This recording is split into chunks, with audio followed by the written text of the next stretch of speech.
Hello दोस्तों, ये तो आपको पता ही होगा कि फीफा यानी federation international D football association ने इंडियन फुटबॉल संस्था एआईएफएफ पर बैन लगाया था, जिसकी वजह से इंडिया में वर्ल्ड कप नहीं हो पाता। लेकिन अब फीफा ने एआईएफएफ पर लगा बैन हटाने का फैसला किया है। तो चलिए दोस्तों, जानते हैं कि आखिर क्यों फीफा ने इंडियन फुटबॉल संस्था पर बैन लगाया था और किस तरह फीफा अब इंडिया पर लगा बैन वापस ले रहा है। तो चलिए इसको डिटेल में समझते हैं। तो दोस्तों, अगर आपको ये वीडियो पसंद आता है तो इसे लाइक और शेयर कीजिए और जल्दी से हमारे चैनल को सब्सक्राइब कीजिए। और आप किस स्टेट से इस वीडियो को देख रहे हैं नीचे कमेंट में जरूर बताएं। तो दोस्तों, बैन करने की फीफा ने जो वजह बताई है वो ये है कि फीफा ने अपने प्रेस रिलीज में इसकी वजह बताई थी। प्रफुल्ल पटेल ने अपने तीसरे कार्यकाल खत्म होने के बाद भी एआईएफएफ का अध्यक्ष पद नहीं छोड़ा। उस समय पटेल ने हाई कोर्ट का सहारा लेकर सुप्रीम कोर्ट में नए कानून को लेकर प्रॉब्लम फिक्स होने तक वोटिंग को पोस्टपोन कर दिया था और इसलिए फीफा को एआईएफएफ को बैन करना पड़ा। दोस्तों, स्पोर्ट कानून के मुताबिक जो भी कोई इंसान स्पोर्ट के पद पर 12 साल तक रहता है और प्रफुल्ल पटेल ने अपने कार्यकाल को पूरा कर लिया था। उसके बाद ये केस सुप्रीम कोर्ट तक चला गया। बीच में इंटरफेरेंस की मांग की गई। उसके बाद फीफा ने तीसरी पार्टी की दखलंदाजी देखकर एआईएफएफ को सस्पेंड किया।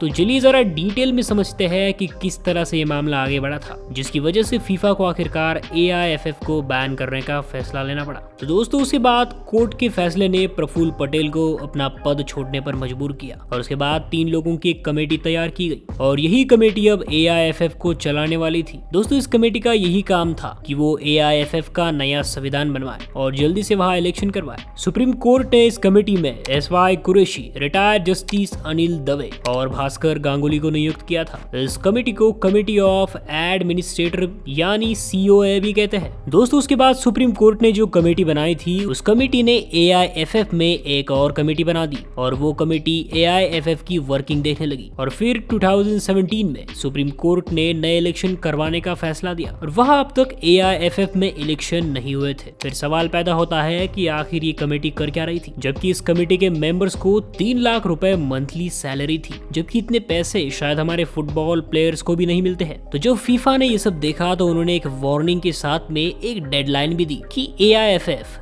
31 जुलाई से पहले अपना कॉन्स्टिट्यूशन बनवा ले और 15 सितंबर तक अपना चुनाव करवा ले, क्योंकि अक्टूबर के ही महीने में फीफा अंडर 17 वर्ल्ड कप था। तो जब इस कॉन्स्टिट्यूशन का ड्राफ्ट देखा गया तो कहीं स्टेट एसोसिएशन ने बहुत ही नाराजगी जताई और चेंजेस करने की डिमांड की। खुद फीफा ने भी कहा कि इसमें बहुत सारे सुधार की आवश्यकता है। इस कॉन्स्टिट्यूशन में इलेक्शन को लेकर एक पॉइंट ये था कि पहले जब एआईएफएफ में वोट होते थे तब 36 स्टेट्स एसोसिएशन उसमें वोट करते थे, लेकिन इस नए कॉन्स्टिट्यूशन के मुताबिक 36 स्टेट्स के अलावा 36 प्लेयर्स भी वोट कर सकते हैं, जिसके बाद में स्टेट एसोसिएशन ने इस पर कड़ा रुख अपनाया और फीफा ने भी एआईएफएफ को वार्न किया कि वो फीफा के रूल्स न तोड़े। और फीफा प्लेयर को वोट देने के राइट को लेकर भी एआईएफएफ के खिलाफ ही था, लेकिन उसके बावजूद भी फीफा के मुताबिक एआईएफएफ 25% तक रिटायर प्लेयर्स को वोट देने के राइट दे सकता है। लेकिन एआईएफएफ और उसकी कमेटी कुछ अलग ही रास्ते पर चल रहे थे। उन्होंने कॉन्स्टिट्यूशन को फाइनल भी नहीं किया था, लेकिन ये बोल दिया कि 28 अगस्त को वो इलेक्शन करने वाले हैं और वो भी अपने कॉन्स्टिट्यूशन के मुताबिक ही। तो उसके बाद में बहुत सारी स्टेट एसोसिएशन प्रफुल्ल पटेल से बात करने लगी। उसके बाद में प्रफुल्ल पटेल से निपटने के लिए कमेटी ने उनकी शिकायत सुप्रीम कोर्ट में कर दी थी। उसके बाद में सुप्रीम कोर्ट ने भी स्टेट एसोसिएशन को फटकार लगाते हुए ये कहा कि किसी बाहर के आदमी से मिलने की जरूरत नहीं है और फीफा इस सिलेक्शन को होने नहीं दे सकता था और इसी वजह से उन्होंने एआईएफएफ को ही बैन कर दिया। लेकिन दोस्तों, आपको बता दें कि सुप्रीम कोर्ट ने उन 3 लोगों की कमेटी को ही बर्खास्त कर दिया है, जिसकी वजह से फीफा ने भी इंडिया पर लगा बैन वापस लेने का फैसला किया है और अंडर 17 महिला वर्ल्ड कप इंडिया में ही करने का फैसला किया है। तो दोस्तों, अगर आपको ये वीडियो पसंद आता है तो इसे लाइक और शेयर कीजिए और ऐसी और वीडियोस को देखने के लिए हमारे चैनल को सब्सक्राइब कीजिए।